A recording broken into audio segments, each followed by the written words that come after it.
So ketamine infusions, what are they? I think a lot of people have questions about that.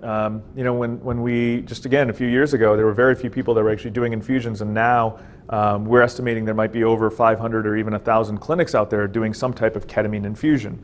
To a point where we may be running into almost this ketamine epidemic where everyone's kind of using it willy-nilly as an alternative to opioids, and that can be a little scary because not everyone is using it properly. We've already seen patients who have come to us where the protocols that were used were not responsible. So it's got to be, and this is why I want to talk about this, what is responsible, what's appropriate. So ketamine infusions have been used for pain for decades, we have evidence of it being used, even in the 90s, even in the 80s. Inpatient versus outpatient protocol, completely different. Initially, the infusions that were described many years ago, many decades ago, were inpatient infusions with protocols that were actually not developed by anesthesiologists. So there were protocols developed in the hospital that were, over the course of a day, over the course of a week, and the goals and the way that they were done and all that stuff are totally different than an outpatient protocol.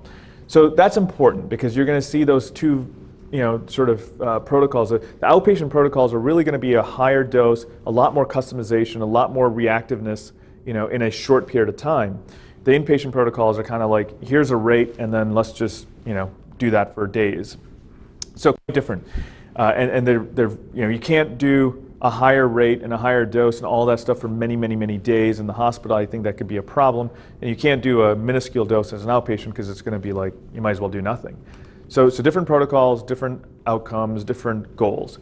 There's fixed dose protocols and customized individual protocols.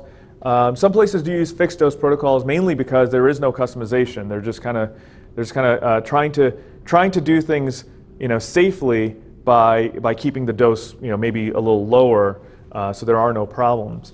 The advantage of that is your chances of running into problems are lower. The disadvantage is it's not really custom tailored to what the patient needs. Every single person needs something different with infusions. There are over, I think, 8, 9 different medications that we can use during a ketamine infusion. It's really a very complex anesthetic. And when you custom tailor it, you usually have a better result. I'll give you an example. It's kind of like intubating someone and then just turning the sevoflurane all the way up until they're unconscious and just leaving them like that. Probably not the best anesthetic. Any anesthesiologist in here? Okay, cool, a couple. So you understand what I'm talking about, right? Not the best anesthetic. You just crank it up and then just leave it. You use a multimodal approach with different medications to try to address different receptors. So the custom tailored protocols, definitely you're going to see better outcomes, better side effect profile. But the fixed dose protocols are still useful, better than nothing in many situations, as long as that fixed dose is not an obscene dose. Multiple adjunctive medications, again, we're trying to hit multiple receptors, and those receptors that we're trying to hit are different than an MDA receptor. You can see a synergistic response with using certain adjunctive medications, and so a good protocol would be using multiple different adjunctive medications that's custom tailored to that patient for what their needs are. Dosing times can vary. We've seen anywhere from 30 minutes to 30 days, okay, with infusions. Obviously, if we're doing outpatient protocols, we're not going to be doing 30 days. Usually the outpatient protocols are typically between 30 minutes to 6 or 8 hours, and anything in between. My personal take is that the 30-minute protocols don't work as well, and the reason is because by the time you're kind of hitting a steady state, you're already done. We have to maintain that sort of steady state to be able to appropriately flood that receptor, but not overflood that receptor, just sort of bind to the majority of receptors that we need to bind to for that individual patient for a prolonged period of time to see that resetting effect take place. So somewhere in between there is probably the ideal time for most patients.